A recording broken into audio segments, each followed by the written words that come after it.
کم می‌گرداند و ما را از جمله بندگان نیک من قرار بدهد و از همه گناه بدیها و شریها ما و شما را در پناه اسمتش نگاه بدارد. امروز از این سلسله رساله های رمضانی ما قرار گرفتیم در بیان اینکه رمضان شهر تقوا، رمضان این شهر، این ماه تقوا هست. رمضان این ماه تقوا هست. پس ای برادر روزدارم و ای خواهر روزدارم، الله متعال در محکم آیاتش می‌فرماید: استعیذ بالله يا أيها الذين آمنوا كتب عليكم الصيام كما كتب على الذين من قبلكم لعلكم تتقون. ای کسانی که ایمان آورده اید، خطاب به سوی مؤمنان است، خطاب به سوی ما و شماست، خطاب به سوی هر روزدار است. ای کسانی که ایمان آورده اید، روزه بر شما فرض گردانده شد، همانطوری که بر کسانی که پیش از شما بودند فرض گردانده شده بود، تا از جمله و زمره پرهیزگاران قرار بگیرید، تا تقوا را پیشه نمایید. و همچنین در حدیث صحیح آمده است که اینکه الله سبحانه و تعالی می‌فرماید، حدیث قدسی است: کل عمل ابن آدم له الا الصیام. همه کارهای فرزند آدم برای اوست، تمام کار و عملهای بنده آدم برای اوست مگر روزه. فانه لی و انا اجزی به. بدرستی که این روزه از من است و من جزا و سزای روزه‌دار را می‌دهم، یعنی پاداش روزه‌دار را می‌دهم. روایت بخاری و مسلم است. از این رو این ماه رمضان موسم زیاد کردن ذخیره های تقوای الهی است. در وجود روزداران است این تقوا که غیر از الله سبحانه و تعالی این روزه‌ای که بنده میگیرد کسی از روزه او آگاه نمی شود. زیرا این عبادت، این روزه از جهت پنهان بودنش میان بنده و پروردگارش یک امتیازی دارد، برخلاف دیگر عبادت ها مثل نماز، حج، زکات و غیر از عبادت ها که اینها آشکار و روشن هستند. برای همین از همین جا است که میبینیم روزه انسان را با تقوای الله سبحانه و تعالی و مراقبت نمودن او سبحانه و تعالی و مراقبت نمودن بنده نفسش را در پنهان آشکار تربیت میکند.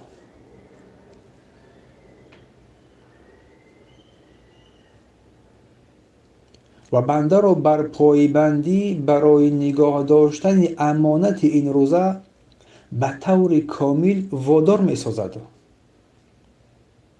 که در نتیجه پاکی وجدان، اخلاص عمل و قوت گرفتن اراده و توانایی انسان پیش می آید. خود نظارتی انسان این را در خود پیشه می کند. پس این است که روزه انسان، روزداری انسان، روزداری مؤمن، روزداری راستین قرار می گیرد. چگونه که شاعر می فرماید: و علیک بتقوى الله فالزمها تفوز.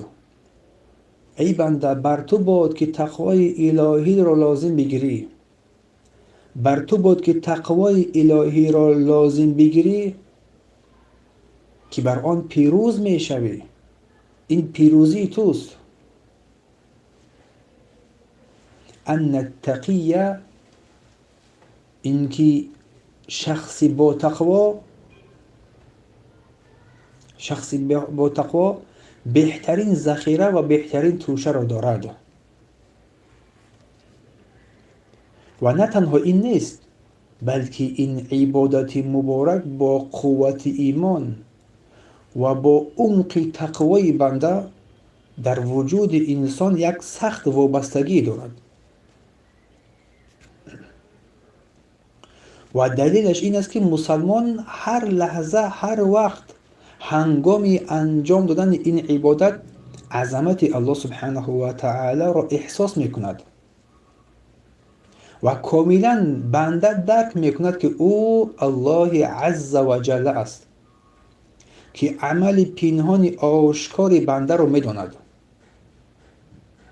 برای همین بعضی از اهل علم گفتند که تقوا این پرقوتترین سلاح بنده است. التقوا هی سلاح الاقوى. تقوا این پرقوتترین سلاح بنده است. الذي يحمي به المسلم نفسه.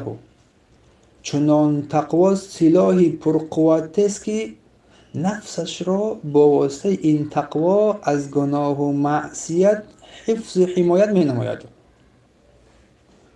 سواء كانت صغيرة او کبیره، چه این گناه بزرگ و خرد باشد.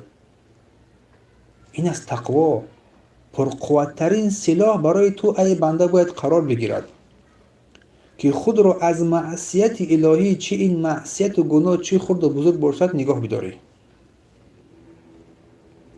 پس ای برادر مسلمان و ای خواهر مسلمان، خود را به آن عادت بده، خود را بر آن عادت بده که در پنهان و آشکارا از الله سبحانه و تعالی بترسیم. در همه حالت تقوای الهی سبحانه و تعالی پیشه کننده باشیم و او سبحانه و تعالی را در هر دقیقه و در هر لحظه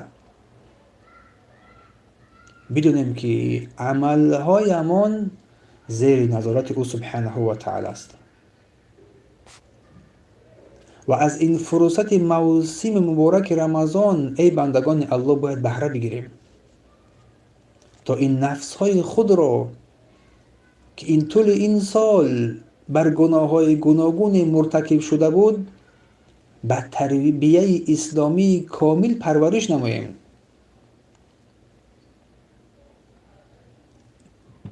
به هر لحظه آن را تربیت نماییم. چنان این نفس را در این ماه مبارک مورد تربیه قرار بدهیم که بعد این مبارک با تا سال آینده با تقوای الهی باشیم. نه اینکه ماه بگذرد و ما همان انسان هستیم. پروردگار با فضل و کرم خودت ما را از جمله بندگان با تقوا و پرهیزگار قرار بده.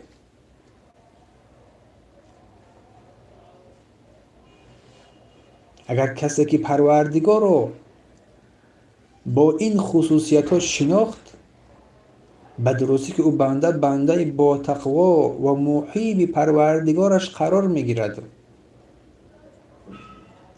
حدود او را رعایت کردن این خوشبختی انسان است و بنده نمیتواند حدود الله را رعایت نماید مگر پس از آموختن و تعلیم گرفتن،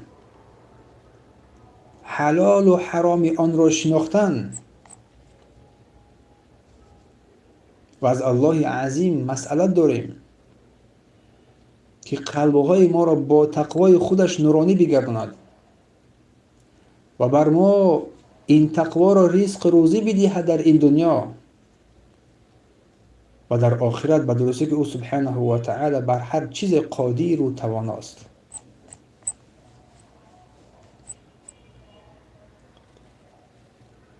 رمضان این ماهی معنی‌های نجیب است،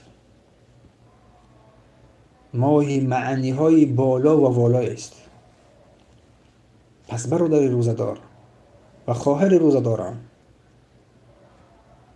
این ماهی مبارک ماهی معنی‌های بزرگ است، ماهی مقصدهای عالی و هدفهای بالا است که در این ماه خیر عظیم و فضیلت‌های بزرگ نهفته است که در این ماه اطاعت‌ها زیاد می‌گردد و عبادت ها بسیار می شود و فضل الله بر این بندگانش در این زمین ها فراهم و فراوان می گردد.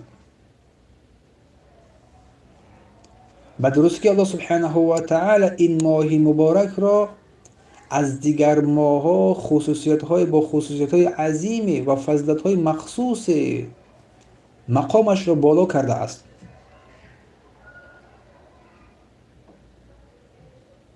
و برای مثال بعضی از این خصوصیت ها و این فضلت ها را برای شما نامبر میکنیم. این ماه است که اولی آن رحمت است. برادر گرامی و خواهر گرامی قدر، این ماه است که اولی این ماه که نزدیک است رحمت است و میان این ماه مغفرت است و آخر این ماه نجات از آتش است. آخر این ماه نجات از آتش است.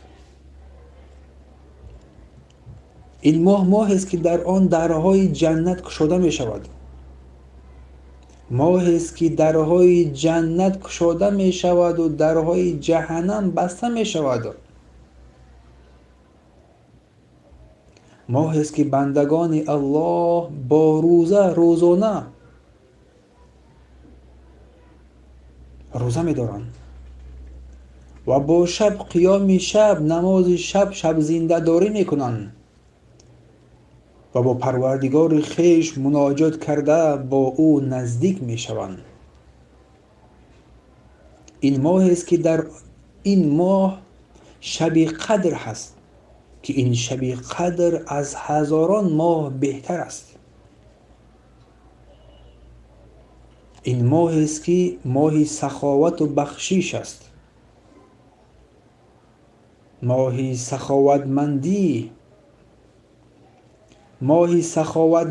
ثروتمندان و ماه شادی فقیران قرار باید بگیرد.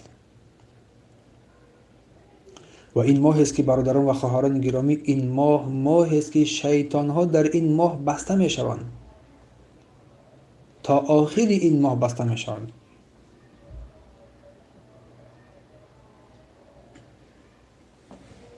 و هر شب در این ماه روزداران بخشیده می شوند. پس این ماه برادران و خواهران گرامی، ماه مبارک ماه است که ماه تلاوت قرآن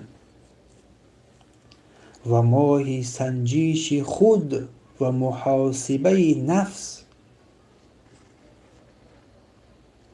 ماه است که بندگان الله با تمام این نیکویی ها با پروردگارشان نزدیک بگردند، با استغفار و از پروردگار خود طلب خواهان جنت نمایند و همچنین از او سبحانه و تعالی از آن جحیم و جهنم به سوی او پناه ببرند.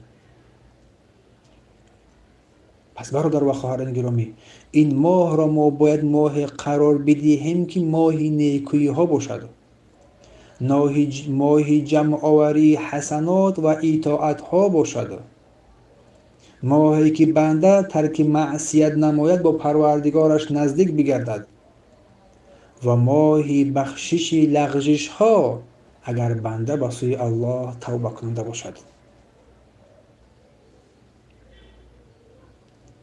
این ماه است، ماه رمضان ماه است که در هر حرف آن معنای اشارت است. ماه رمضان در هر حرف آن معنای اشارت است. حرف را این رحمت است، حرف این میم مغفرت است، حرف داد ضمانت است، کفالت است بر بنده ای که در این ماه تقوا و پرهیزگاری میکند جنت است. و حرف الف امانی از آتش است و حرف نونش باشد نور از جانب پروردگار غفار بر بندگان توبه کننده و استغفار کننده است.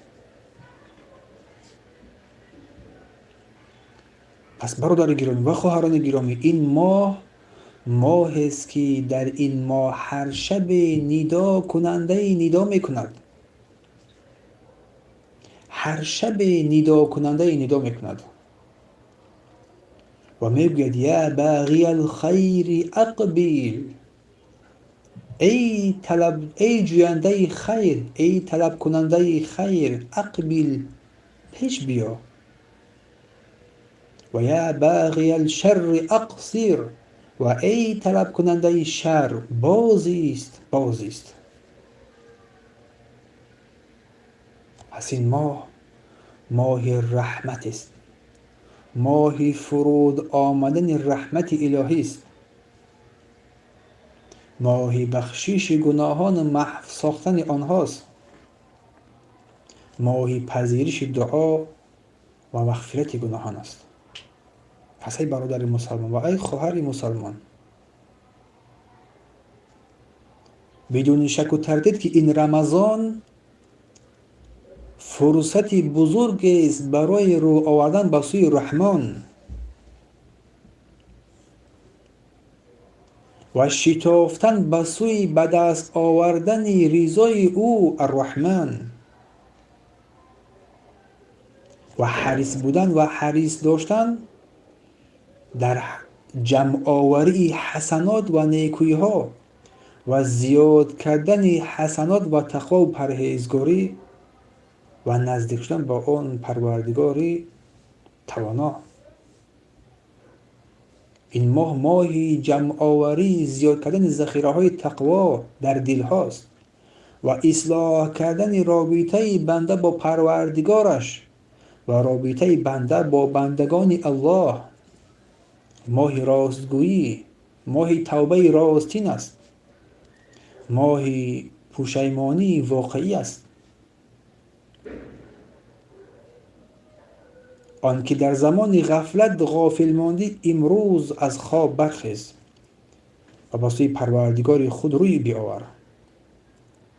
دیگر زمان غفلت رو بگذار و به زمان این رحمت که فرار است در ایستاده از قدم بگذار. پس این امکانیت بزرگی که الله سبحانه و تعالی بر ما و شما امروزها داده ایستاده است، از این امکانیت فرصت را استفاده برو به پروردگار رحمان نزدیک بشو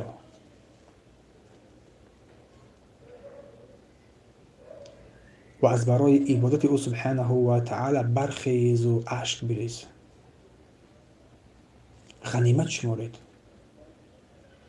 غنیمت شماریم این روزها را تا بهشت های رحمان نصیب به ما بگردد و پیروزی در آخرت بر ما ارزانی بگردد.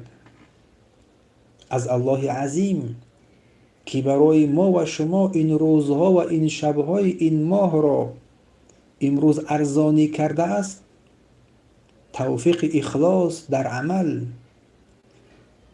توفیق گفتاری نیک و کرداری نیک در روزمره خود عطا فرماید و حمد و ثنا مخصوص پروردگار جهانیان است. این ماه رمضان ماه رقابت، ماه مسابقه نیکی هاست. پس ای برادر روزدارم و ای خواهر روزدارم، الله عز و جل می فرماید استعیذ بالله من ذا الذي يقرض الله قرضا حسنا فیضاعفه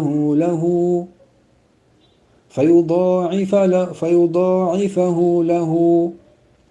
پس میفرماید الله کیست آن که الله با الله قرضهای نیکی بدهد؟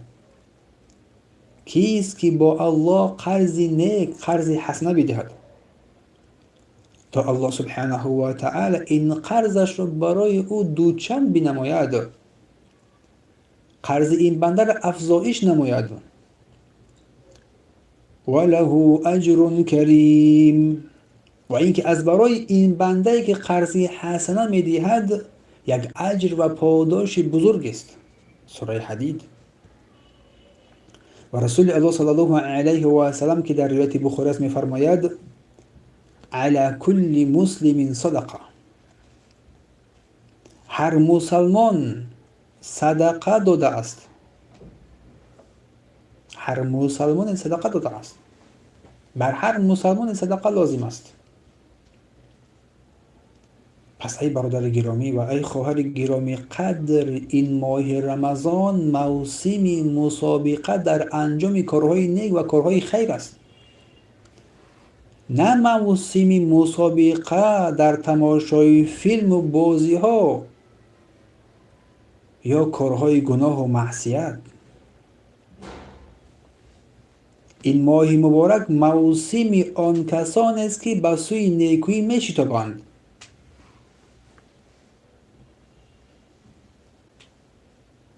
و این فرصت است که برای بخشندگان و برای عطا کنندگان یک جبرانی عظیمی خواهد بود، چون به امید رضا و ثواب الله سبحانه و تعالی که از برای الله سبحانه و تعالی این عملشون پسند بیاید، به نزد او سبحانه و تعالی برسد و قبول شود. و رسول الله صلی الله علیه و سلم فرمودند کل امرئ فی ظل صدقته یوم القیامه. گوش بدهید، هر کسی، هر انسان در روز قیامت در زیر سایه صدقه اش قرار میگیرد. هر کسی که در دنیا صدقه دهد، صدقه اش در روز قیامت برایش یک سایه قرار میگیرد.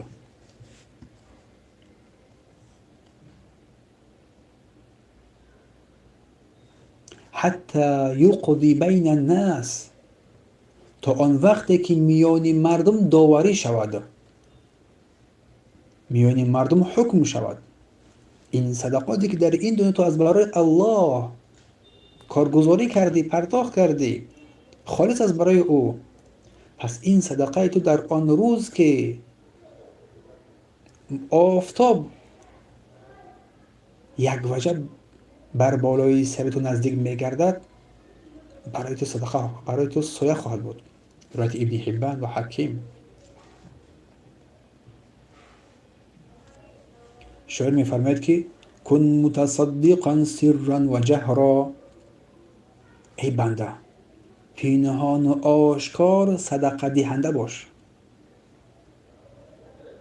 ولا تبخل و کن سمحا و حوبا، و بخیل نشو و بخیلی مکن، سخاوتمند باش، با حیمت باش.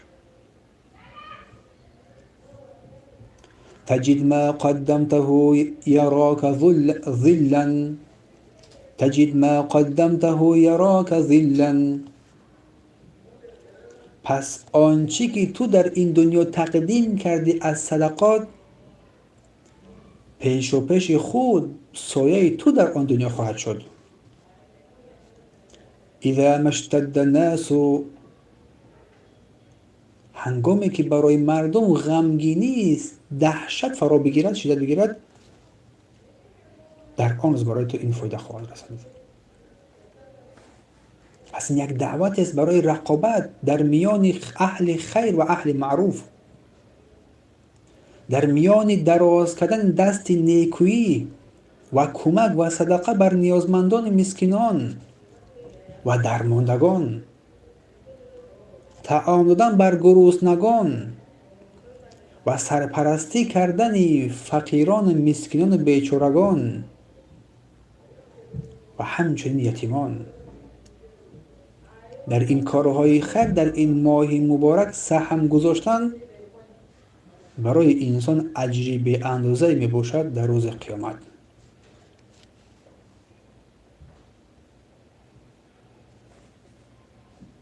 و چی بسا زیباست از آنچه که شیخ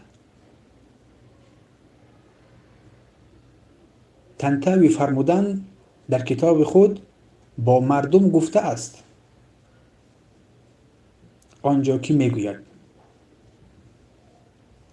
اگر گرسنگی اختیاری رو یعنی روزه، این گرسنگی اختیاری رو چشیدید، چون با اختیار خود گرسنگی قرار میگیرید، پس گرسنگی مجبوری رو هم به یاد بیاورید. گرسنگی کسی که از گرسنگی عذاب میکشد، گرسنگی آنها رو به یاد بیارید. چون انسان اگر که بر اون نعمت مال عطا کرده شود دیگران رو فراموش میکند، در غفلت قرار میگیرد و مؤمن نباید این گونه باشد.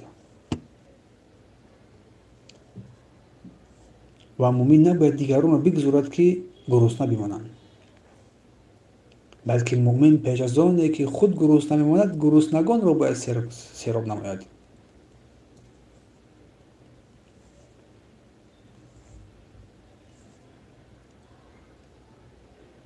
پس اگر گرسنگی اختیاری، یعنی این روزه رو که چشیدید، میگوید پس گرسنگی مجبوری رو به یاد بیاورید. گرسنگی کسی که از گرسنگی عذاب میکشد و برای این نعمت پروردگارتون که برای شما عطا کرده است شکرگزاری نمایید. و شکر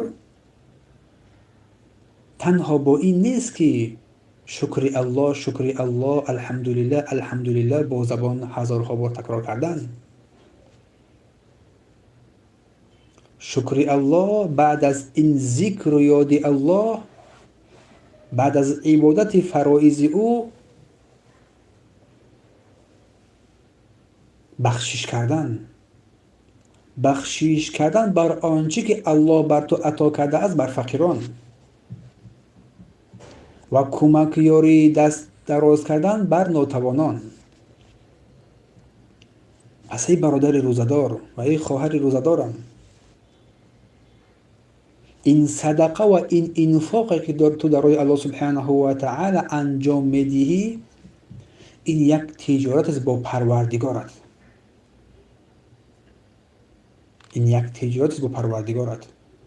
تجارت است که به هیچ وجه از این تجارت تو خسارت نمیابی. به هیچ وجه.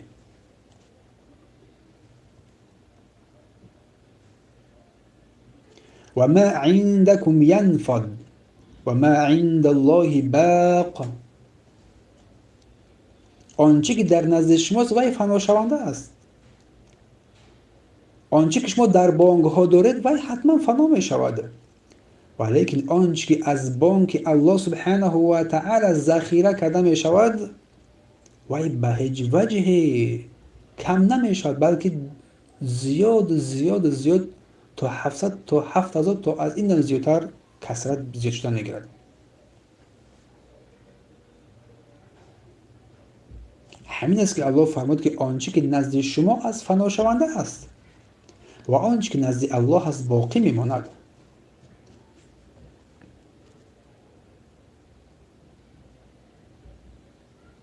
خوشبخت کسی است که هنگام دارایی بر فقیران و مسکینان بیچارگان صدقه میدهد، با آنها نیکویی میکند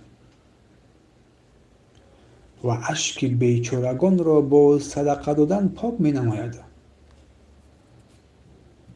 پس هر کی به اهل زمین رحم کند الله سبحانه و تعالی بر او رحم میکند، و هر کی به اهل زمین ظلم کند الله سبحانه و تعالی ظلمش را با او باز میگرداند. پس در این ماه کریم که ماه بخشش است اهل کرم باشیم، در عطا کردن حریص باشیم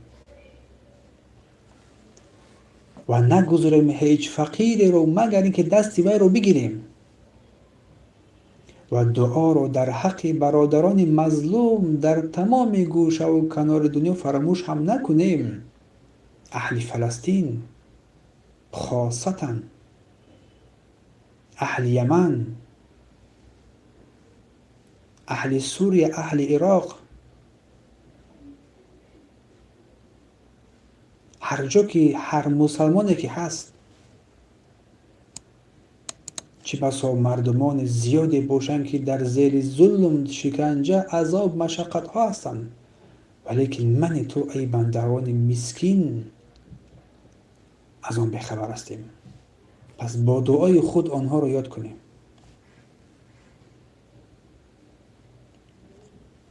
با دعای خود آنها را یاد کنیم. و حدیثی از رسول الله صلی الله علیه و سلم روایت است در بیان عطا کردن و بذل کردن و حریص بودن در این. در روایت ترمذی روایت می شود افضل صدقه صدقه فی رمضان، افضل ترین و نیکوترین صدقه این صدقه در ماه رمضان است.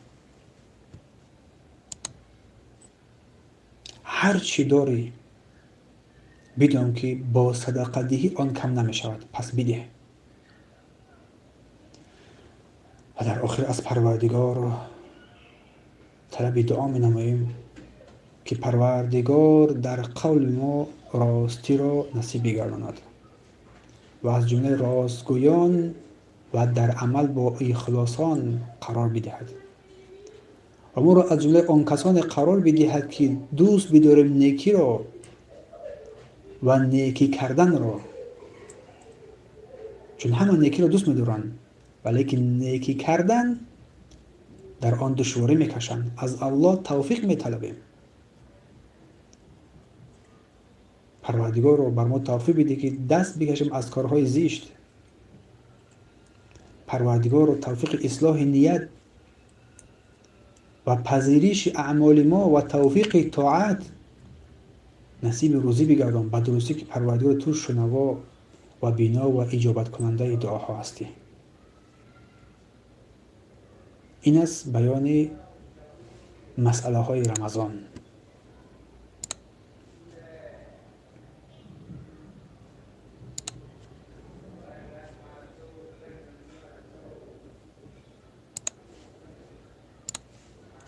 اما نقطه دوم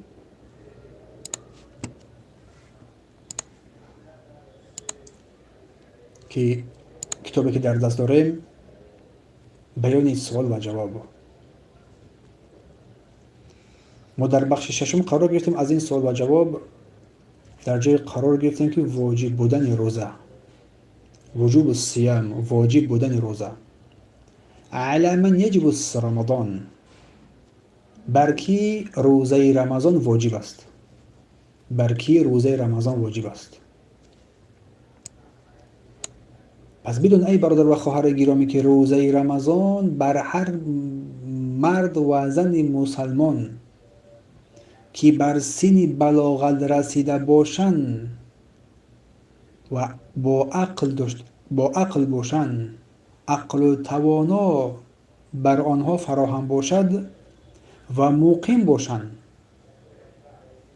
و از هر گونه مانعه ها خالی باشد، بر آنها واجب است. یک بار دیگر، روزه بر هر شخص مسلمان نابسته از جنس از چی مرد و زن باشد که به سن بلاغت رسیده باشد. سن بلاغت را در درس گذشته در سالجا بیان کردیم که کیها بلاغت بالغ هستند، گفتم می شود بعد درس گذشته باز بگردید. عقل داشته باشد، توانا باشد، مقیم باشد، نه مسافر، و از مانعه های دیگری هم خالی باشد، واجب است. و خالی بودن از مانعه ها چی معنا دارد؟ این سوال بعدی. خالی بودن از مانعه ها چی معنا دارد؟ یعنی کسی در حالت نباشد که او را از عبادت منع کند، مثل این که زن در حالت حیض یا که نفاس و مانند اینها، که این عذرها زن را منع می‌سازد از روزه داشتن، بلکه واجبش قرار می‌دهد که روزه‌اش را بخورد. اما نشانه های بودن عقل در انسان چیست؟ پس نشانه بودن عقل این قدرت فرق گذاشتن میان چیزهاست. اگر انسان عقل نداشته باشد، بر او نه روز است نه شب است و بر او نه نماز فرض است نه روزه فرض است نه حج نه زکات نه چیزی. برای همین انسان با عقل با فراست باشد، مجنون دیوانه نباشد. پس آیا بر شخصی دیوانه روزه یا کفاره روزه بر او واجب میگردد؟ جواب نه. روزه اصلا بر شخص دیوانه و مجنون لازم و فرض نیست. اگر روزه بر او فرض نباشد کفاره و طعام بر او فرض نیست، به خاطر آنه که شخص دیوانه و مجنون مکلف نیست. چون در حدیث رسول الله گفتن رفع القلم عن ثلاث، گفتن قلم از سه کس برداشته شده است، یکی از اینا کی بود؟ دیوانه. اما سوال نوبتی بلاغت کی حاصل می شود؟ کی انسان فهمیده می شود که او مرد او زن بالغ شده است، به بلاغت رسیده است؟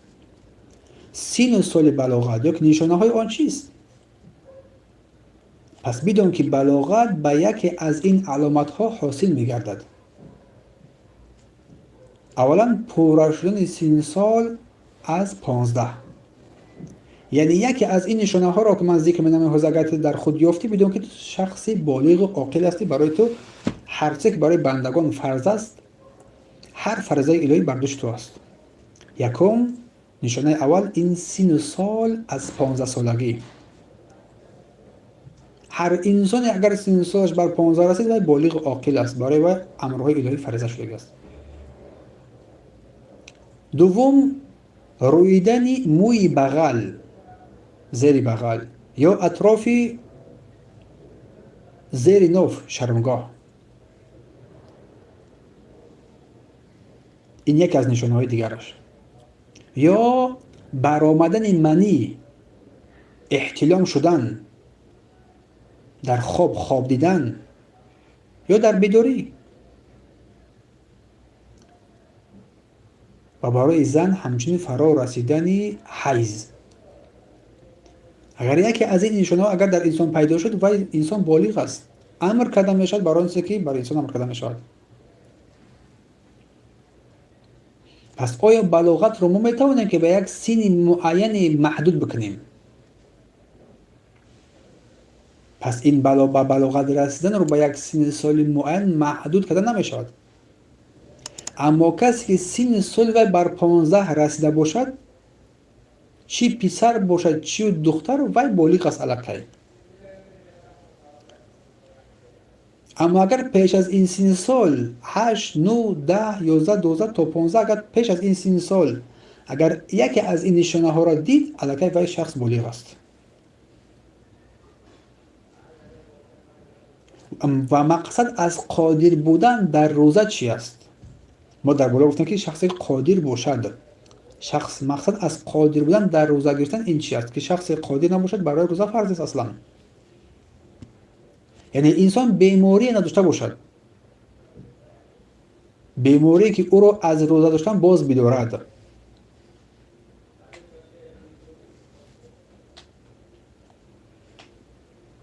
پس آیا مقیم معنای برعکس مسافر را دارد؟ بله. مقیم کسی است که در یک زمین جای مسکن گرفته است و اهل آن مکان یا که آن مسکن قرار میگیرد، بر او روزه واجب است. اما مسافر به سبب سفر موقتی که دارد بر هر سرزمینی که باشد، روزه بر او واجب نیست. سوال نوبتی اگر کسی که در میانه رمضان مسلمان شود چی کند باید؟ کسی که در میانه رمضان اگر که مسلمان شود باید چی کند؟ اگر کسی که در میانه رمضان در نصف روزی اگر که مسلمان شد اسلام را پذیرفت، باید تا آخر روز خود را از خوردنی ها و نوشیدنی ها باز بدارد.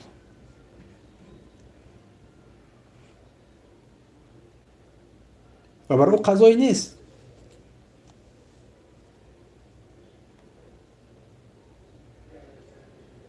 اگر برای امتحان های طلبه بچگاه یا که دانشگاه ها رمضان اگر در این ماه امتحان ها بیفتد و این ماده ها دشوار باشند، برای انسان افطار کردن جایز است؟ یا کسی دشوارش افتاد افطار کس حکمش چیست؟ پس برای امتحان در رمضان افطار کردن این امر جایز و روا نیست. چون برای انسان ممکن حالتهای دیگر دارد، سحر، بگاه، شبانه که درس بخواند و از ضرورت افطار کردن نیست و برای انسان جایز نیست به هیچ حالتی که به خاطر امتحانهای مکتب یا که دانشگاه روزه‌اش رو بخورد.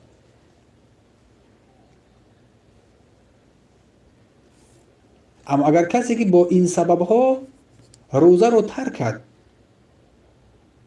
حکمش چی است و چی باید کند؟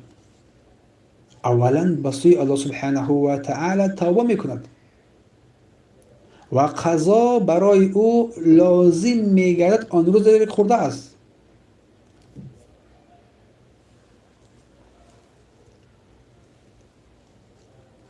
و نباید در این کار سهلگرایی نماید. و آیا برای کارگران روزه اگر برایشان سخت شود افطار کردن جایز است یا نه؟ اولا باید از الله سبحانه و تعالی یاری بپرسد و روزه بگیرد و این کار او سبب نیست که وی روزه اش را نگیرد. اما اگر در روز از سختگی، از خستگی، از سختی، از تشنگی بر او سخت رسید ضرر ببیند، پس قدر احتیاج و نیازمندیش میتواند افطار بکند، اما قضای آن را میدارد. اما در مقدمه آن نه که من کارگر هستم، هر نوع کارگری باشد روزه بخورم.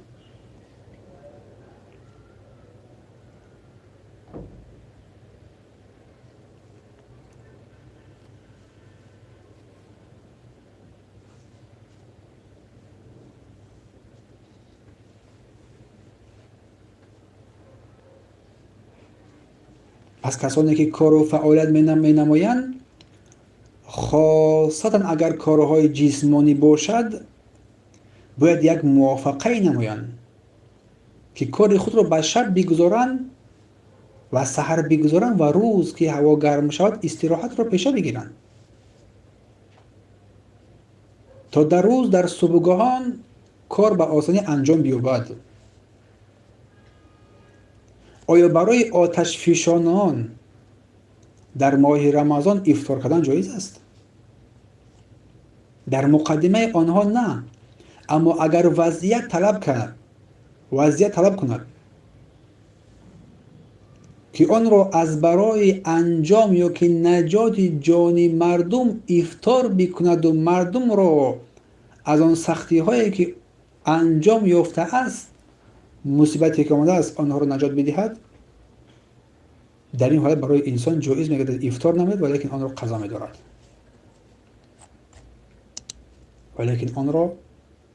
قضا میدارد. آن روزهایی که خورده بود.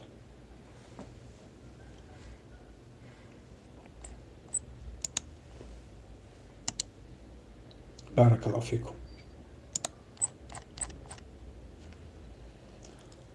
سپس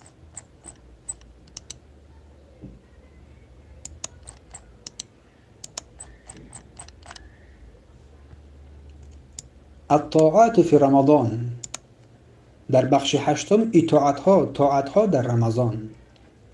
سوال نوبتی: آیا عبادت ها دو جهت دارند؟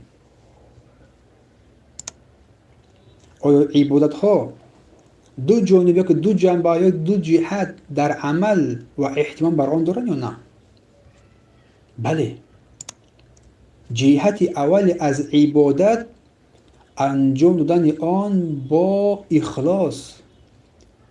کارا این روزه رو با اخلاص از برای الله سبحانه و تعالی روزه بداری، نه برای هیچ چیز دیگری. تنها برای الله سبحانه و تعالی این جهت اول است، اهتمام اخلاص در این مورد، چون نبودن اخلاص عمل انسان را حبطه می سازد. جهت دوم، این عمل را مطابقت گفته رسول الله صلی الله علیه و سلم انجام دادن.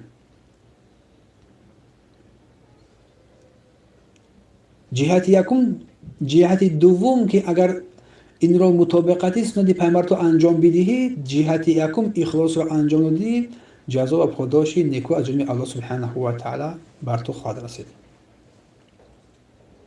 از ریا دور بودن.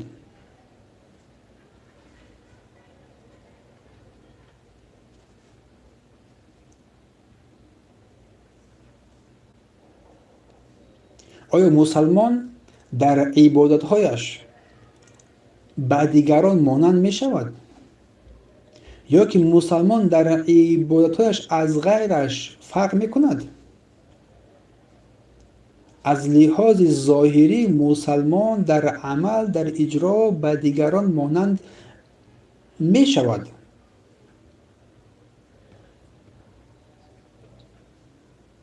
یک عمل را هر انسانی انجام می دهد، صدقات و روزه، ولیکن مسئله پاداش و قبول جزا فرق دارد، فرق می کند. مسلمان هم روزه می دارد، غیر مسلمان هم روزه می دارد.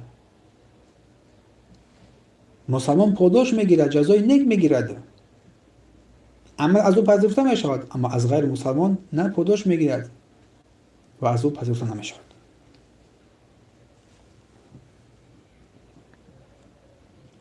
از سوال نواتی، آیا ممکن است که مسلمان عبادت را انجام بدهد ولی این عبادت در نزد الله پذیرفته نشود؟ آیا این ممکن است؟ بله ممکن است. می شود حالت هایی که بنده عمل را انجام می دهد ولیکن در نزد الله آن عمل قبول نمی گردد. مثلا کسی که در عبادتش آداب حضور با پروردگارشان را رعایت نمی کند، در عبادتش اخلاص ندارد، عبادتش در ظاهر شاید درست ولی در باطن فاسد است، چون از برای غیر الله آن را انجام داده است. یا عبادتش در ظاهر در باطن درست است از برای الله، نه که در ظاهر مطابق سنت پیامبر صلی الله علیه و سلم آن را انجام نداد، فاسد می شود. پس کدام عملها و گفتارها در رمضان مشروع، جایز یا که سنت است؟ عملهای زیادی هست که در ماه رمضان برای انسان جایز و رواست انجام دادن آنها، از جمله نماز فرض، نمازهای فرضی رو در وقتش ادا کردن، نمازهای اضافه، نمازهای نافلگی، چه شب و روز، صدقه ها، زکات مال رو جدا کردن، تلاوت قرآن، نگاه داشتن رشته خویشتباری، عمره کردن، نصیحت برای غیر، امر بر معروف کردن، نهی از منکر کردن، مردم به نیکویی امر کردن، طلب علم کردن، قرآن رو با تدبر و تفکر و با تأمل خواندن. هر عملی که الله دوست می‌دارد آن را انجام دادن و پسنده می‌شمارد و مسلمان می‌کوشد که آن را انجام بدهد و از نهی‌های الله سبحانه و تعالی دوری بجوید. همه این عمل‌ها و گفتارها در رمضان مشروع است که انسان به پروردگارش نزدیک می‌شود. سوال نواتی، آیا ثواب عمره کردن در ماه رمضان از دیگر ماه‌ها فرق دارد یا که ندارد؟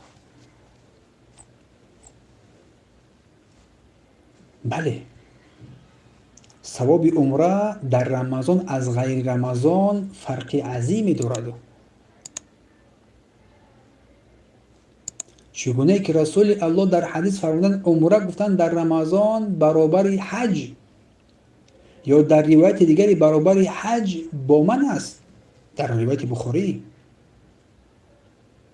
پس هر کسی که بی‌تواند که در رمضان عمره نماید، پس این پاداش و اجر و ثواب را نائل می‌گردد.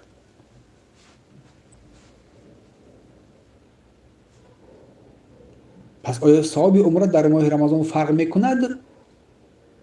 بله.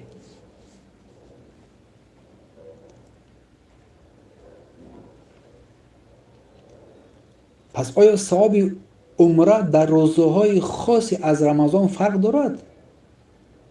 روزهای خاصی از رمضان برای عمره کردن؟ نه، در این حالت فرقیتی نیست. تنها رمضان.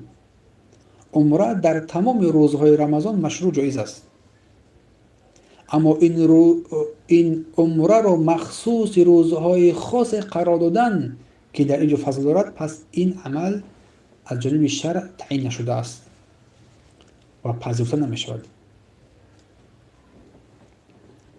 اما کسی که در ماه رمضان با خاطر این ثواب و ثمره و پاداش نیت عمره داشت، ولی بنابر بیماریش یا سبب‌های دیگر نتوانست که عمره نماید، آیا ثواب میگیرد؟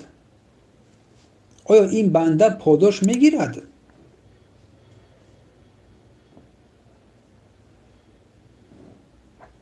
یا نه؟ البته بنده پاداش میگیرد.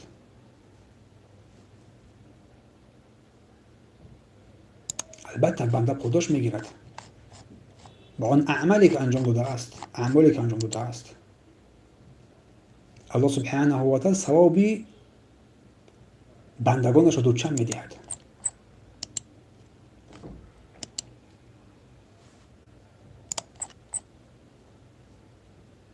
پس در این بخش ششم واجب بودن روزه.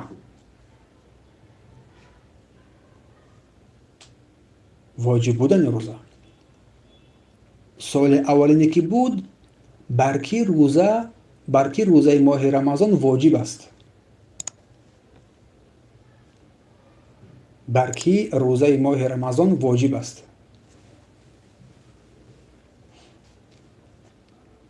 و روزه بر هر مسلمان بالغ و عاقل و توانا واجب است، چه مرد و چه زن باشد.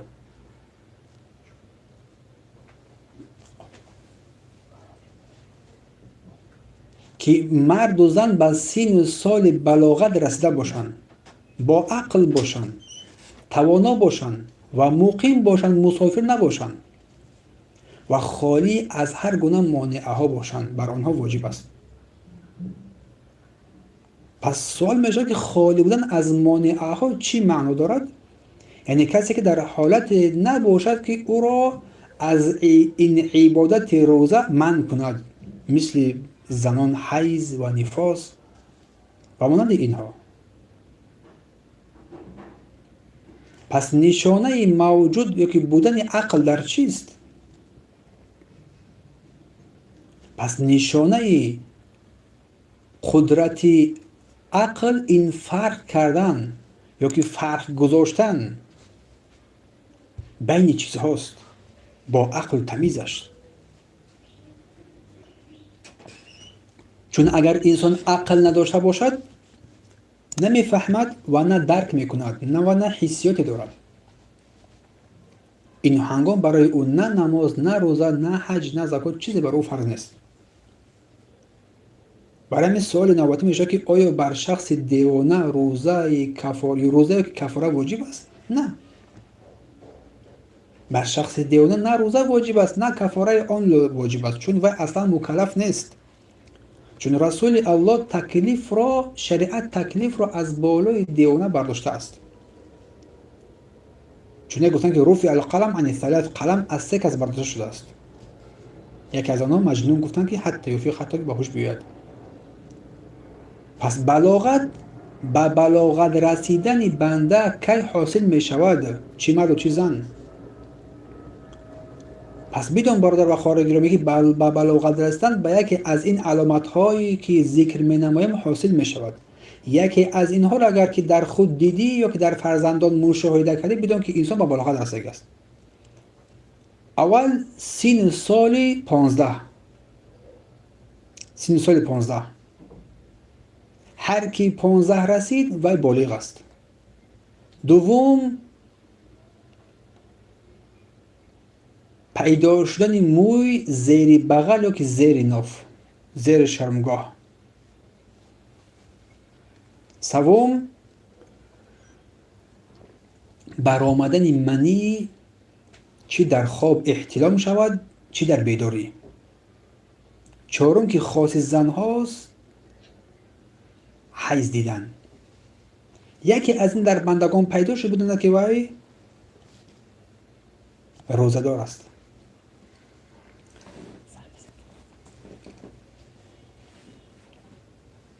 پس آیا بلاغت رو می توان به این سن سال محدود کرد؟ پس بلاغت رو به بلاغت رسیدن رو به سن سال معین محدود کردن نمی شود. اما کسی که 15 ساله شد، چی پسر چی دختر، علاقه وی بالغ شده است. اما از 15 سال پایین با شرطهای زیرینی که بالایی که بیان کردن با آنها فهمیده می شود. اگر یکی از این شرطها بر او فراوا نشد، پس 15 را بالغ می شود. اگر یکی از این شرطها اگر از سن 15 هم کم بود، 14 13 12 11 9 وی بالغ شده است. و مقصد از قادر بودن در روزه چی است؟ یعنی انسان بیماری نداشته باشد که او را از روزه باز بدارد، سالم باشد.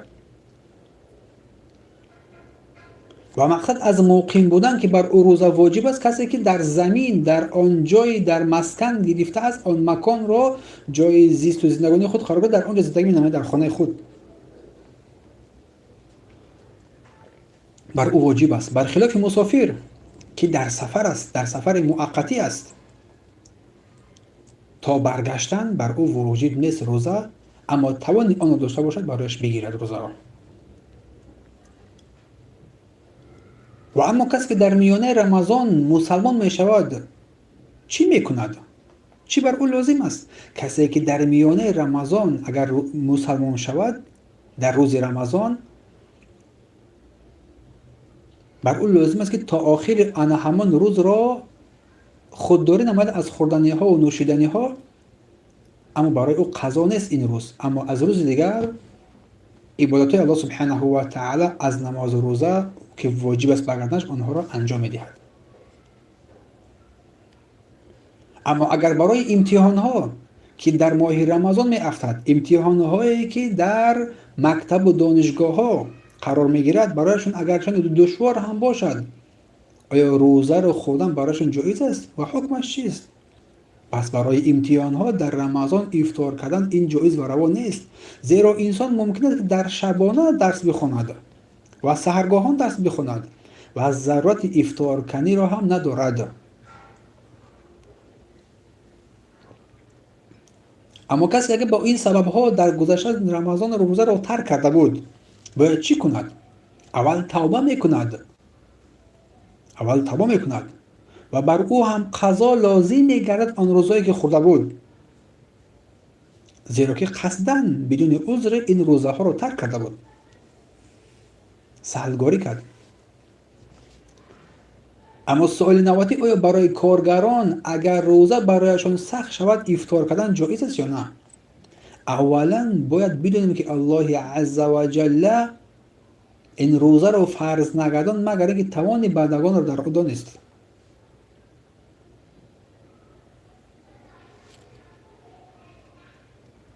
مقدمه آن باید این بندگان کارگر روزه بدارند. اما اگر در روز خستگی و تشنگی سخت که سبب ضرر رساندن آنها در جسم آنها بگردد، پس برای آنها قدر احتیاجمندیشان نیاز است که روزه بگیرند، روزه بخورند، افطار نمایند و باقی روزه بدارند و بعد رمضان آن را قضا بدارند.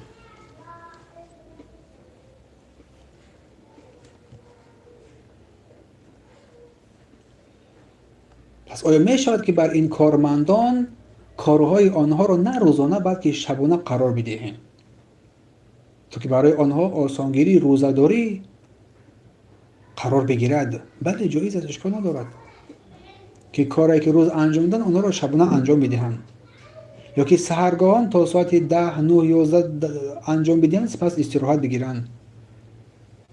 در این خیر باید دست هم گرفت. و آیا برای آتش فشان ها در ماه رمضان افطار کردن جایز است؟ اگر وضعیت طلب نماید در مقدمه آن نه، اما اگر وضعیت طلب نماید که برای نجات جان مردم باید افطار نماید و مردم را بخشش کند، آنها را نجات بدهد، برایش جایز است که روزه را بخورد و قضای آن برایش لازم میگردد.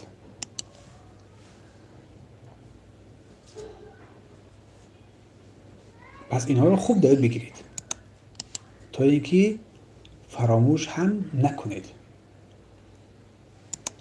سپس در بخش هشتم الطاعات فی رمضان، اطاعت ها و عبادت ها در ماه رمضان.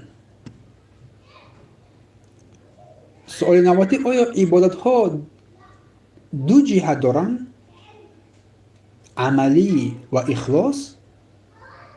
یعنی قبول پذیرش هر عبادت با دو نوع است؟ بله.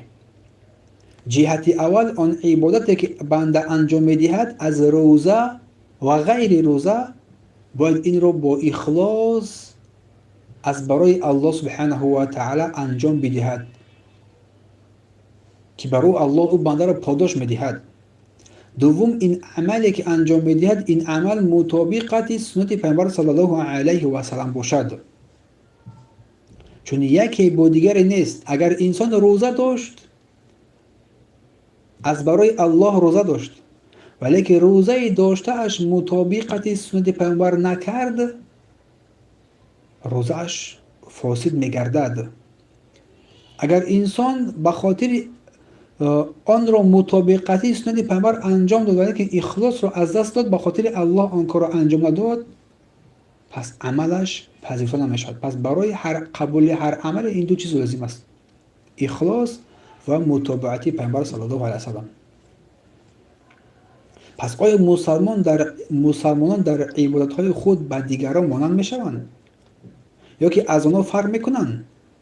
از لحاظ ظاهری عمل بله، اجرای آن به دیگران مانند میشوند، ولی در مسئله پاداش جزا فرق دارد. مثلا دو انسان روزه می‌دارد، یکی مسلمان دیگری کافر. مسلمان روزه می‌دارد، الله پاداش او را می‌دهد و با سبب آن سبب مغفرت گناهان بنده می‌گردد، ولی که کافر که روزه می‌دارد و عمل او حبط است و پذیرفته نمی‌شود، چون هر عملی بعد اسلام پذیرفته می‌شود. اما از لحاظ ظاهری عمل هر دو روزه می‌گیرند.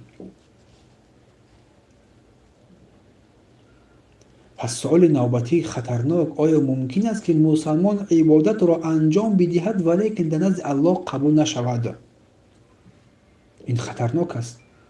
مسلمان عمل را، عبادت را انجام می‌دهد ولی که در نزد الله پذیرفته نمی‌شود. بله.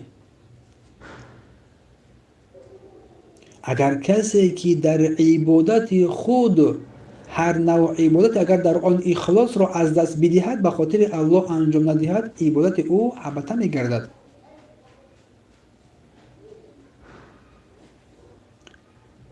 چون عبادت در ظاهر درست ولی که در باطن فاسد شده است.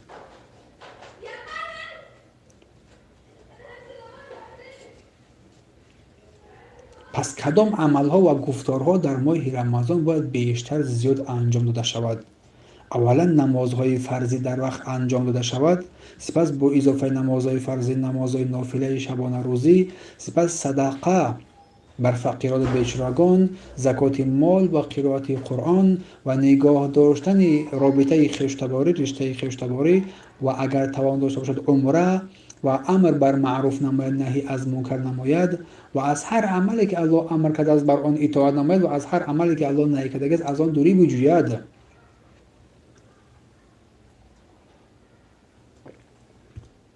پس آیا ثواب عمره در ماه رمضان از دیگر ماه‌ها فرق می‌کند؟ بله، ثواب عمره از دیگر ماه‌ها دیده فرق می‌کند.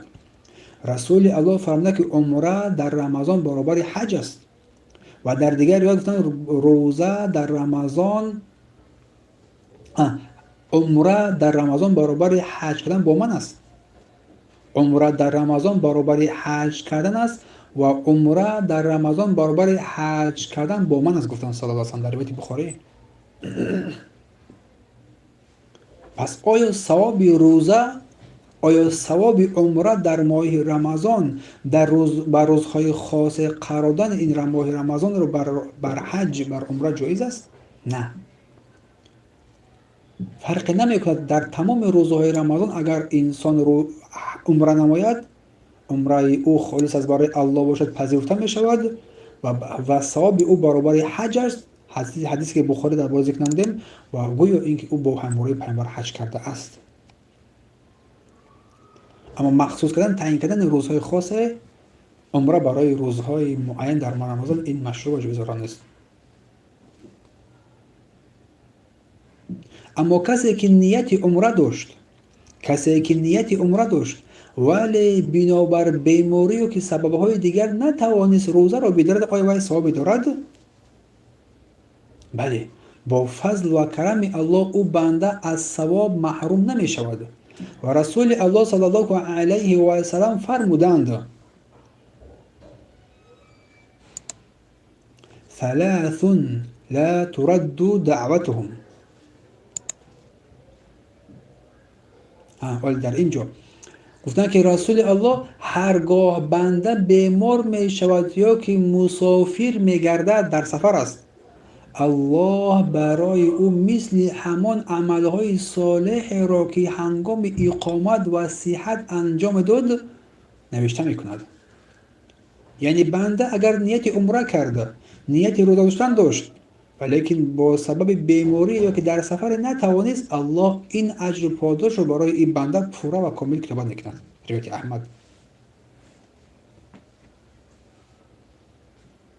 و در حدیث آمده است که هر کسی اگر روزه‌دار را افطار بدهد برایش مثل ثواب اوست بدون اینکه از ثواب این بنده روزه دهنده هیچ چیزی کم نمی شود.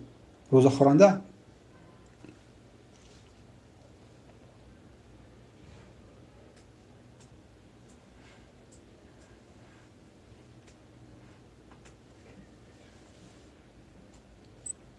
پس هر کسی که در ماه مبارک رمضان روزه‌دار را افطار بدهد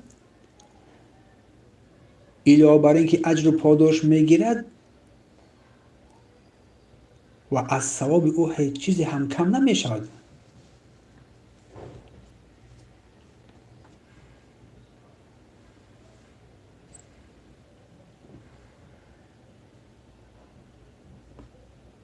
پس سوال نوبتی: آیا در ماه رمضان با خواندن قرآن دقت مخصوص دادن این سنت است؟ آیا در ماه رمضان بر خواندن قرآن دقت مخصوص دادن این سنت است؟ بله. این از سنت رسول الله صلی الله علیه و سلم است. زیرا جبرائیل علیه السلام هر رمضان بر او قرآن را مراجعت میکرد، تکرار میکرد با رسول الله صلی الله علیه و سلم.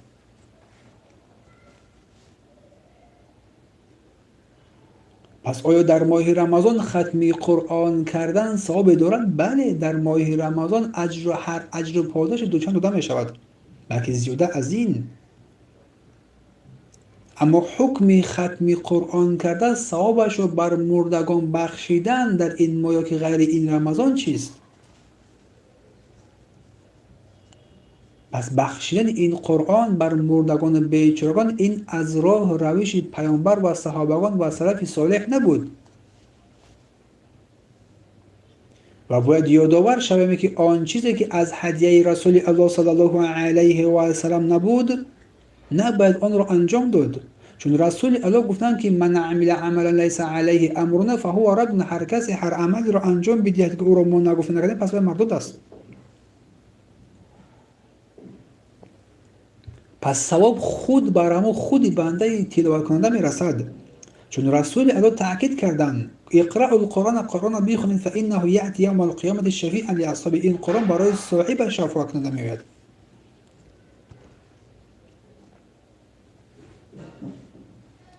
سوال نوادی بعضی ها قرآن رو زیاده از یک بار ختم میکنند، یعنی که چندین بارها آن را ختم میکنند و ثواب آنها را میفروشند تا آن را همچون هدیه به نزدیکانشان، با پدران و مادرانشان، بر خویشتنانشان ببخشند، هدیه کنند. حکم این چی است؟ این عمل حکمش چی است؟ این کار یک کار عجیب است امروز در این جامعه پیدا شده است. از جمله بدعت نوآوری است که بعضی از مردم به خاطر کیسه های خود از دین، از قرآن سوء استفاده کردن و گمراه شدن و گمراه کردن. هیچ اساس در شریعت اسلام دارد و مورد فریفته این قرآن فروشان نشوید.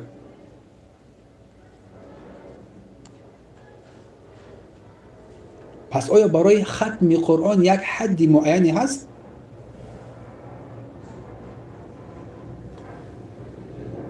پس رمضان ماه قرآن است. رمضان ماه قرآن است و تنها مقصد زود ختم کردن قرآن است، بلکه مقصد خواندن قرآن با اخلاص، با تدبر و فهم و درک آن است.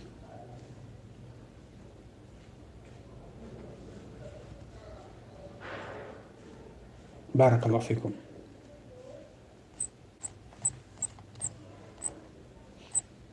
سپس اخلاق روزدار. سوال و جواب در بیان اخلاق روزدار.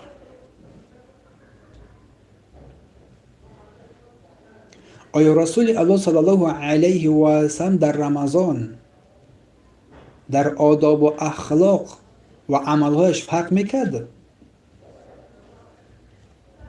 بله، پیامبر صلی الله علیه و سلم در این ماه رمضان کرامت و سخاوتمندیش از غیر رمضان ده بیشتر میشد. سخاوتمندی او در رمضان از غیر رمضان و کرامت او بیشتر میگشت، بیشتر سخاوتمندی میکرد. و آن را ابن عباس رضی الله عنه روایت کردند که رسول الله صلی الله علیه و پیامبر صلی الله علیه و از همه مردم سخاوتمندتر بودند. که نبی صلی الله علیه و اجود الناس، سخاوتمندترین مردم در ماه رمضان میشدند. و اجود ما یکون فی رمضان، و رسول الله صلی الله علیه و سلم در ماه رمضان سخاوتمندیش بیشتر میشد. یلقاه جبریل، و جبریل رسول الله رو ملاقات میکرد. فیدرس القرآن، و قرآن برای او درس میکرد و او درس میکرد صلی الله علیه و سلم.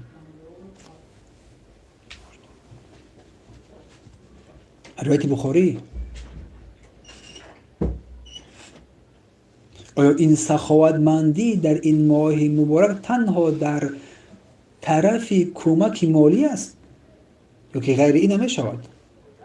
البته نه تنها این سخاوتمندی در طرف کمک مالی بر فقیران مسکینان، بلکه نوعهای نیک بسیار گوناگون است. در مناسبت بنده با پروردگارش از بهترین سخاوتمندی نیکویی هاست. در مناسبت بنده نسبت دینش، نسبت پیروی از پیامبرش، نسبت نیکویی بر سپس بر مردم از نزدیکان خود شروع می نمایی. بلکه رسول گفتند الکلمة الطیبة صدقه، این کلمه نیک این صدقه است، گفتن صلی الله علیه و سلم.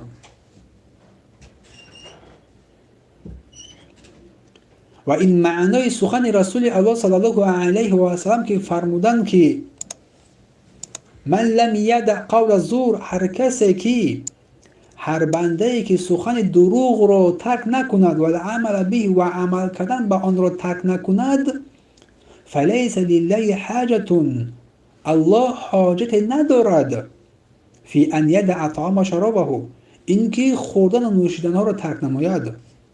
معنای این سخن چیست؟ و بدونید که سخن زور و دروغ است. هر سخن حرام مثل دروغ، تهمت، غیبت، سخنچینی مانند اینها، عمل زور و دروغ، کارهای حرام، از جمله ظلم کردن به مردم، خیانت، فریب و مانند اینها رو در بر میگیره که انسان در این رمضان نباید این کار انجام میدهد.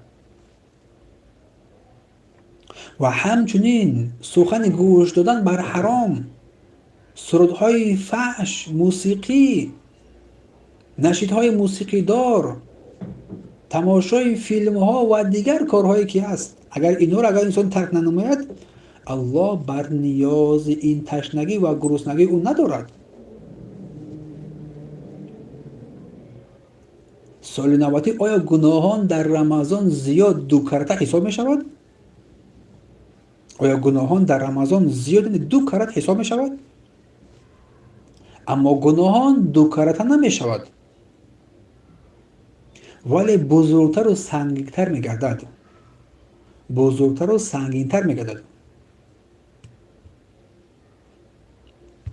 یا با سبب شرف رمضان یا با سبب شرف زمان مثل رمضان یا شرف مکان مثل مکه گناه بزرگ می شود.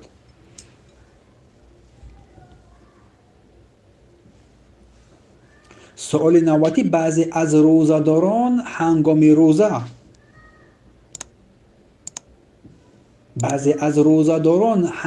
روزه در رفتارشون هیچ تغییر دیده نمی شود. سببش چیست؟ چی سبب است که بعضی از روزه‌داران یا که بسیاری از روزه‌داران در رفتارشون هیچ تغییر دیده نمی شود؟ اولا این باعث تأسف است که بعضی از روزه‌داران بین روزه و روز افطار هیچ فرق از آنها دیده نمی شود، بلکه بعضی از مردم این واجبات رو تنها یک عادت کردند و بس.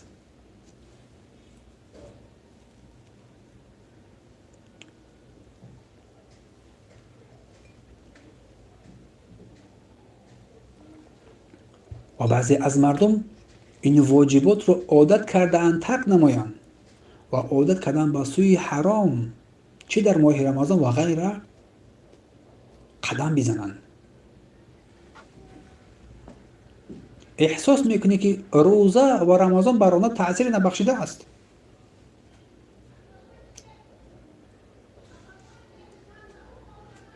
و این رفتارهای نادرست سبب هلاکت بنده میگردد. یا که بعضی از مردم روزه میدارند، نماز میخوانند، ولیکن این روزه ها را بر خواب، بر بیهودگی، بر کارهای نادرست، ناشایسته و فیلم ها و موسیقی پیشه میکنند که از ثواب و پاداش اجر خود را محروم میسازند. پس سوال نوبتی: چرا در رمضان فساد کم می شود؟ چرا در رمضان فساد کم می شود؟ فسادی در رمضان بر چند سبب ها کم می شود. از جمله زیاد شدن برکت در این ماه سبب کم شدن فسادی می گردد. و همچنین بسته شدن زنجیر کشاندن شیاطین و جنها. اما دلیل بر بسته شدن شیاطین و جنها در ماه رمضان چیست؟ دلیل آن قول رسول الله صلی الله علیه و سلم است که فرمود: اذا كان اول لیلة من شهر رمضان، هنگامی که اولین شب از شبهای رمضان فرا میرسد، صفدت الشیاطین و مردت الجن، که گفتن شیطان ها و جنهای سرکش بسته می شود. شیطان ها و جنهای سرکش بسته می شود. روایت ترمذی. اما سوال نوبتی: بعضی از مردم حتی در ماه رمضان هم گناه میکنند. بعضی از مردم حتی در ماه رمضان گناه را ادامه میدهند. و این با بسته شدن شیاطین چی سازگاری دارد؟ چی رابطه‌ای دارد؟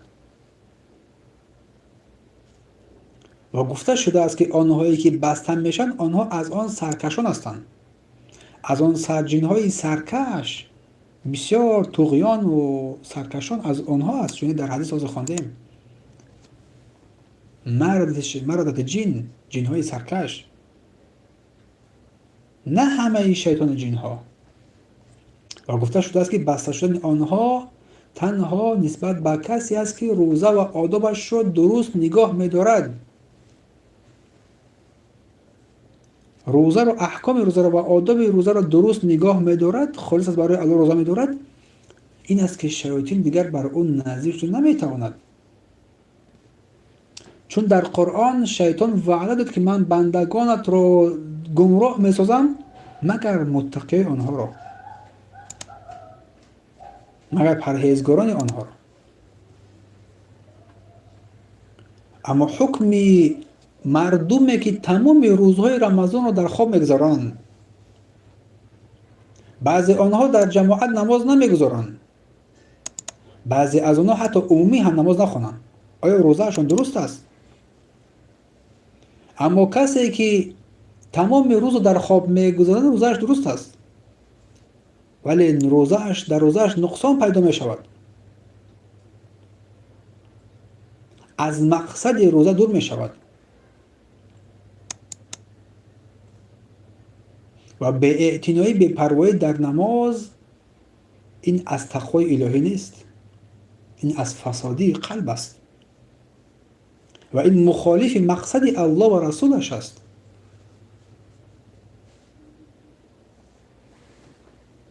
و جای تعجبیش این است که اینها روزانه را خواب می‌روند، شما به شبانه بیدار هستند. تمام روز رو با صاحب روزداری گفته خواب می‌روند که شب بیدار هستند، بیدار می‌ایستند، نه قرآن در دست دارند، نه نماز می‌خوانند، و در همون تلفن خود میشنن تا سحر با تا سحر خوره و وقت در کارهای بیهوده حتی حرام هم میگذرانند. پناه باسی الله. اما کسی که نماز نخواند روزهش برای اون نفع نمیبخشد. کسی بعد از نماز صبح خواب میکند، کسی که بعد از نماز صبح خواب میرود تا به بعد اذان مغرب هم بیدار نمیشود و سپس از آن که دوتاش میخیزد و روزهش رو با گفت میشکرد و همه نمازها سپس در شب جمع میکند و میخواند.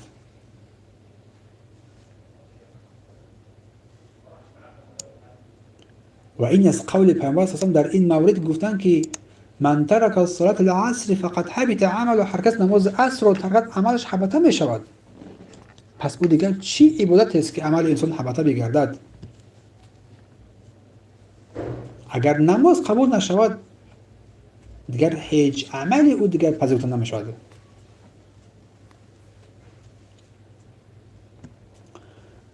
سوال نوبتی بعضی از جوانان، جوان پسران و جوان دختران تمام شب و روز رمضان را با گذراندن در شبکه‌های اینترنتی در اینترنت می‌گذرانند.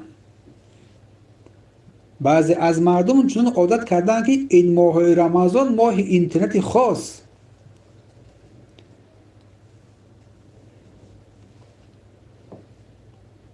ماه افزایش کارهای ناشایسته، ماه خواب، ماه علاقه‌های نامشروع. حتی بعضی از مردم این ماه را ماه استراحت قرار می‌دهند. حتی از کار خود استراحت می‌کند، 24 ساعت در خانه خواب. این حکمش چیست میگوید؟ و مثل اینها می‌فرماید که خوف است و ترس است از ضایع شدن ثواب این روزه کاملا.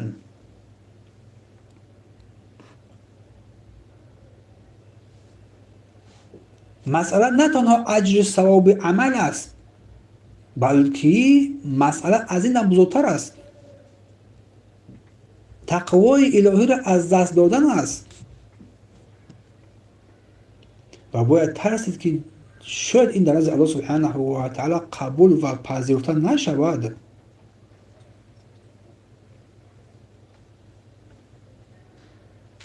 البته که الله سبحانه و تعالی تنها از پرهیزگاران قبول میکند. تنها از پرهیزگاران الله سبحانه و تعالی عملشون رو قبول می‌نماید. چون می‌فرماید انما یتقبل الله من المتقین. به درستی که بدون شک و تردید که الله از بندگان متقیش عملشون رو میپذیرد. یک برحذر باشن از گناه و معصیت.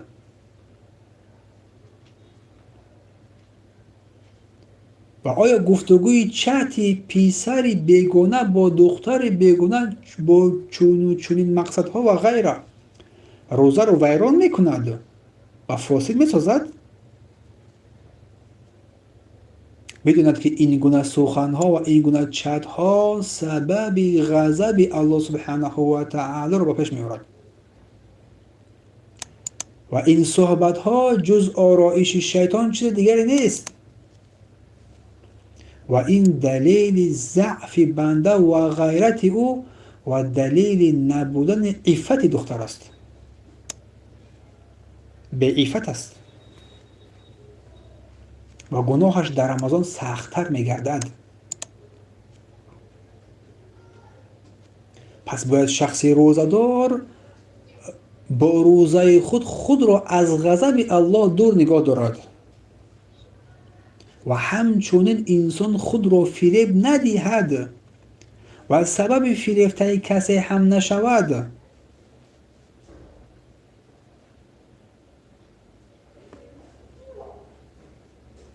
یا با گفته آنها این تنها یک مناسبت از یک دوستی پاک است.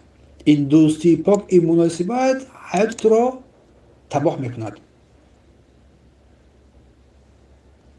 این تنها سخنان شیطانی است که در زبان تو آورده است.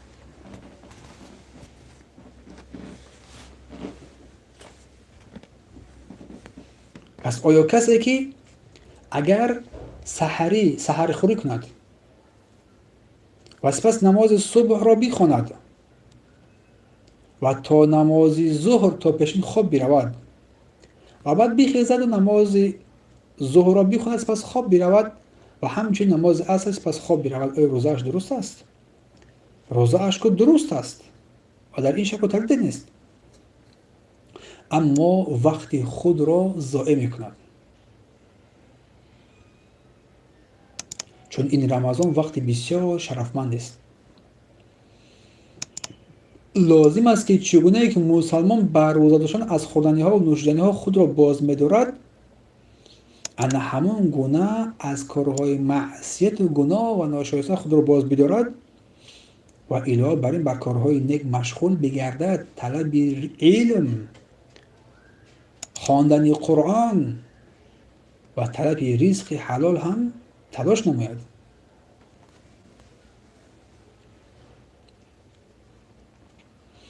پس آیا کار کردن بنده در رمضان اگر شب رو طلب نماید یا کسانی که در شب کار میکنند در روز خواب رفتن آنها جایز است؟ بله برایش جایز است، ولیکن ترس آن است که در نمازها خواب نرود. در نمازها در خواب نماید یا که در نمازها به سهلگاری قرار نگیرد. پس شاید کسی او را بیدار نکند و از این فرمان الله سبحانه و تعالی در غفلت بماند. اما کسی اگر او را بیدار نماید اشکال ندارد که چیز شب را کار و روز را در استراحت بگذراند. سوال نوبتی کسی که تنها در رمضان با عبادت ها اهمیت میدهد و بس، اما با مجرد به انجام یافتن رمضان از همه کار دیگر دست میکشد. پس بدونید که نماز بعد شهادتین از مهمترین رکن‌ها و فرضه های الهی فرض عین است. هر کسی که اگر این نماز را این کار نماید کافر است و هر که نماز را از روی تنبلی، بی‌پروایی، بی اهمیتی ترک کند کافر است. اما کسی که تنها در رمضان روزه میگیرد نماز نمیخواند روزه‌اش پذیرفته نیست. این شخص خود رو فریب داده است. با ترک نماز روزه گرفتن بر انسان منفیت نمی بخشد. اما کسی که گاهی نماز میخواند گاهی نماز نمیخواند، روزه این بنده چی میشود؟ آیا بر روزش تأثیر میبخشد؟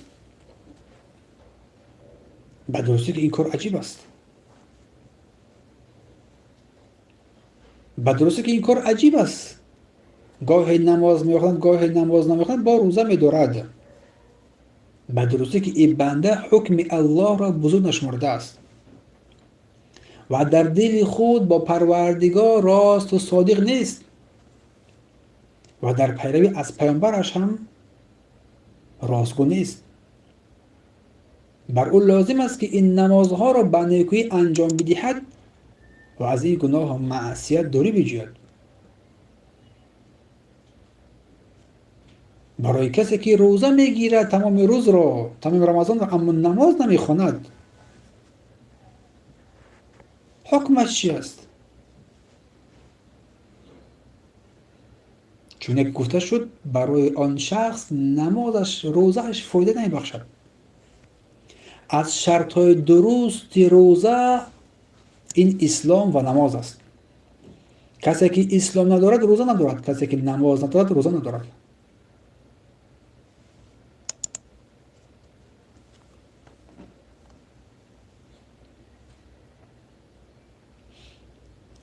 بسیار آدمان تنها در رمضان روزه می‌دارند، در رمضان نماز خوان میشوند و بس. بر آنها چی توصیه میدهید؟ چی نصیحت میکنید؟ این بندگان الله را به تقوای الهی دعوت میکنیم که وقتهایشان را در نیکویی صرف نمایند، این عبادت عظیم الله را به جا بیارند و خود را از کفر و از شرک و از کافر شدن رهایی بخشند. چه در رمضان و چه در غیر رمضان به سوی الله رجوع کننده باشند. اگر بر این بینمازی اگر مردند، نه برای آنها نماز است و نه کفن است و نه دعا. و الله می‌فرماید که پروردگارت را عبادت نما و عبود ربک، پروردگارت را عبادت نما حتی یأتیک الیقین، حتی اینکه یقین مرگ بر سراغ تو بیاید.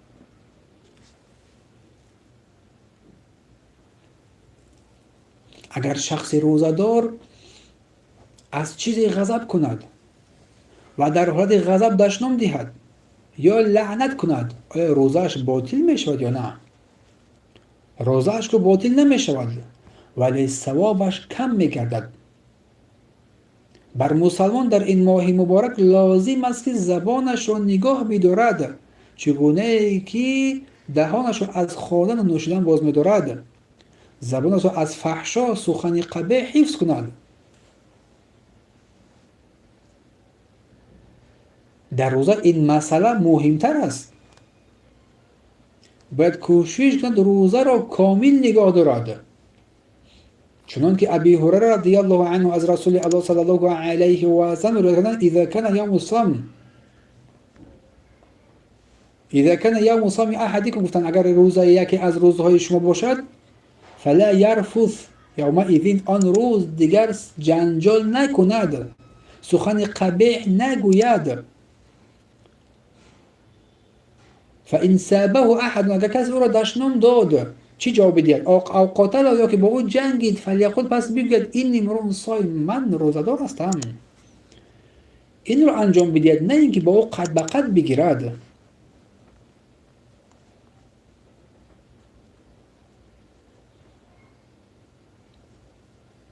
آیا در گناه تنها روزانه باید پرهیز کرد، اما بعد از افطار که کردیش کم از کردی دیگر به سوی گناه دیگر دست بزنی و چنگ بزنی؟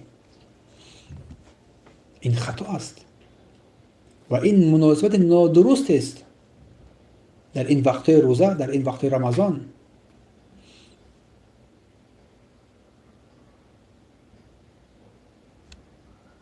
آیا در روزانه برای خود این کارهای زشت رو، تماشای فیلم ها و سریال ها برای خود حرام میگردونی و در شبانه آنها رو برای خود حلال قرار میدهی؟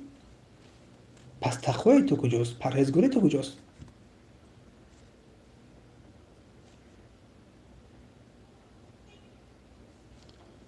سوال نموده آیا مسابقه های رمضانی در روزه تأثیر میرساند؟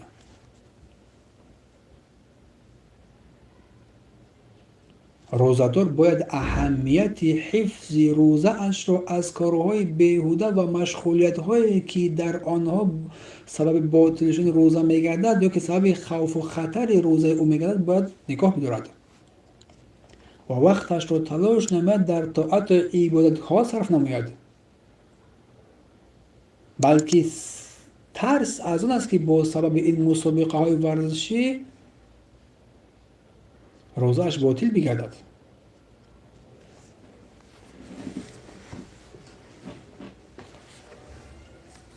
و کسی که روزه های رمضان را با خواب‌آلودی یا که با تنبلی میگذراند و میگوید که از گرسنگی و تشنگی سخت نمیتوانم قرآن بخوانم، نمیتوانم نماز بخوانم، نمیتوانم کار خیر انجام بدهم،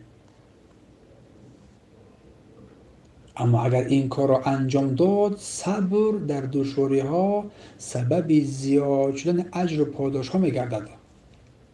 و این موافق گفته رسول الله صلی الله علیه و سلم از عایشه رضی الله عنها روایت است که فرمودند ان لک من الاجر علی قدر، برای تو از ثواب به قدر رنج و مشقتت هست. گفتند هر قدری که رنج و مشقت بیشتر شد همون قدر ثواب پاداش بالاتر شدن میگیرد.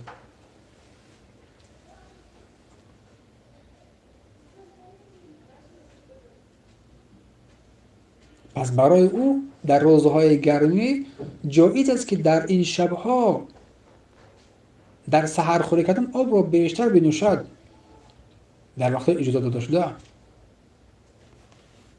یا که در جای خنک بنشیند، یا که آوازی نماید.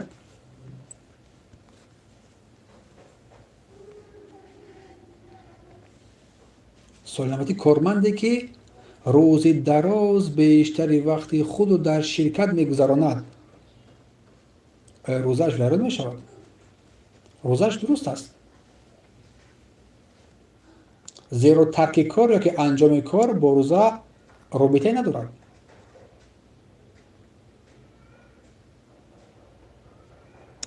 اما کسی که کار را که به عهده گرفته است برایش واجب میگردد که آن را به انجام برساند، زیرا وی از این کار معاش میگیرد و باید آن کار را با طور اجرا نماید که عزیمه اش آن را دور بسازد. چنان که معاش پورا طلب میکند معاش پورا میخواد باید کار را پورا انجام بدهد.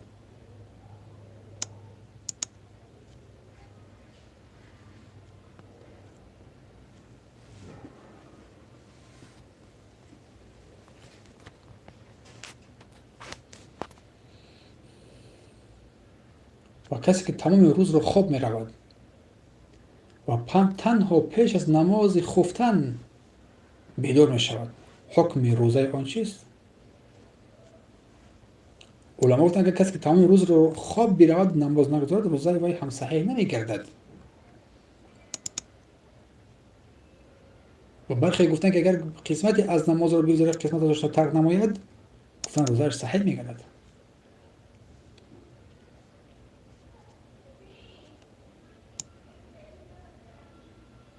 اما قول صحیح ترک نماز این کفر است و روزه انسان ثوابش باطل می شود. و برای این شخص واجب است که در پیش خود هنگام خواب می رود منبه و دلنگ را ماند یا کسی را آگاهی نماید تا که این را بیدار نمایند در ساعتهای نماز تا نماز خود را ادا نماید،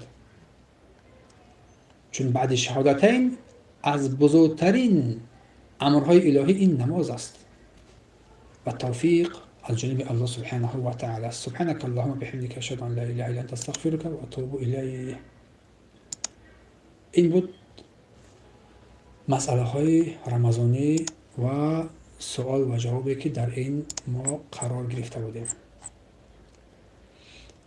اگر زنده و سلامت باشین درس دیگه در مورد نیت در روزه و نیت های روزه، سوال و جواب ما و چیزهایی که جایز هستند کار آنها در روزه، چیزهای مباح و از جانب الله سبحانه و تعالی توفیق می‌طلبیم در این مسائل و آنچه که متعلق بر احتلام شدن یا که همخوابه کردن در رمضان، این مسائل را با همراهی شما خواهیم گرفت. اما حاضر در این قسمت توقف می‌نماییم و از الله سبحانه و تعالی توفیق می‌طلبیم که دست ما بگیرد تا توانیم این مسائل را با شما به نیکویی انجام برسانیم و توفیق دهنده تنها الله سبحانه و تعالی است و بر هر کسی بخواد توفیق می‌دهد. بر هر کسی که بخواد توفیق می‌دهد. این است مسئله ها. خیلی امروز در همینجا توقف میکنیم از این درس های مبارک، چون وقتم طولانی شد. بس است انشاءالله و اگر که زنده باشیم سلامت باشیم درس دیگر هم این درس های خود رو ادامه میدهیم انشاءالله. اگر کسی سوال داشته باشد میتونه با سوال شما جواب بگردونیم. اگر اون سوال باشد مرحمت، اگر سوال نباشد خیلی با همین درس رو به ایتون میرسانیم و از الله سبحانه و تعالی توفیق بندگی میخواهیم.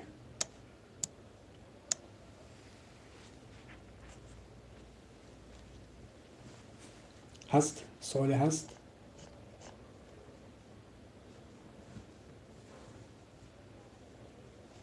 سلام علیکم. نماز ویتر چند رکعت است؟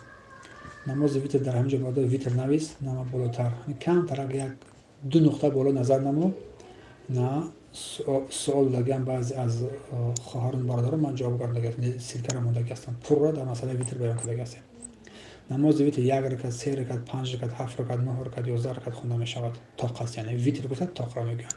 1 3 5 7 9 خونده می شود و اگر 3 رکعت خوندی مثل نماز شام نمیخونیش با دو تحیات پورا در بالا من بینگر زیر نماز سیلکر را داخل می شوی و گوش می دهی انشاءالله. الله بر ما و شما توفیق می دهد و از درگاه الله توفیقی بر بندگی می طلبیم. جزاکم الله خیرا کسانی که در درس‌ها اشتراک کردن. الله سبحانه و تعالی بر شما جزای خیر بدهد و توفیق شما را بیشتر نماید و الله سبحانه و تعالی کمک کننده ما و شما باشد. و فیکم بارک الله.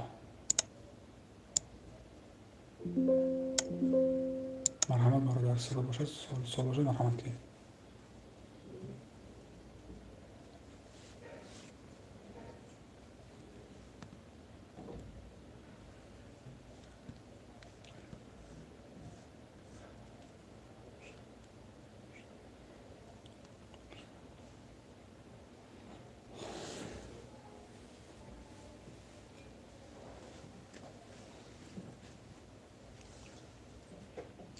بارک الله فیکم.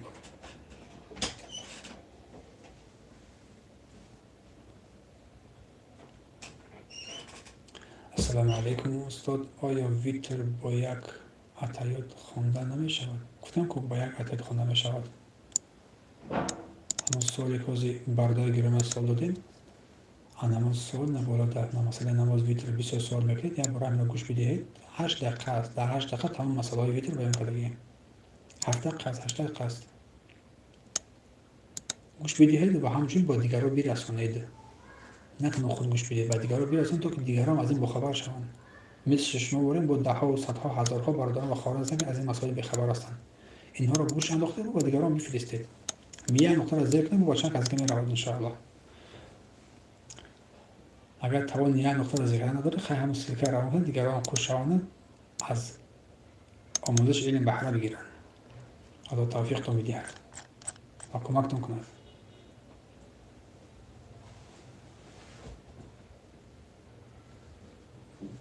السلام علیکم و رحمت الله و برکاته. استاد، یک خواهر در مغازین مشرکا کار میکرد، همین جایز است؟ اگر در مغازین مشرکا است، در مغازین مسلمان‌ها است، این وابسته جایز بودنش برای اینکه اگر در آمیختگی نباشد، آمیختگی بین مرد و زن، مغازین خاصی زنها باشد، در آنجا زنها باشند و چیزهای لباسی باشه که در آنجا چیزهایی که هر چیزی باشد آن چیزهای حلال در شریعت باشه فروختن آنها جایز است، کار نماید، اشکال ندارد. نه واسه از اینکه انسان مسلمان است مگزین اسلامی است اسلامی نیست، واسه بر انمی شرط هایی که ذکر کردیم است، کار کردن و کار نکردن و اگر در آنجا کار نماید با مردم چقه و صحبت و لباس هایی که یا که چیزهایی که شریعت من کرده اگر اونها را استفاده برد، البته بیشک وی لباس پولی وی حرام میگردد و کار وی هم درست است. خدا توفیق بدهد.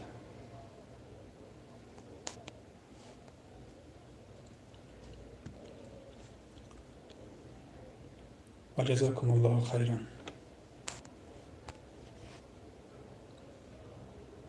و جزاکم الله خیرا.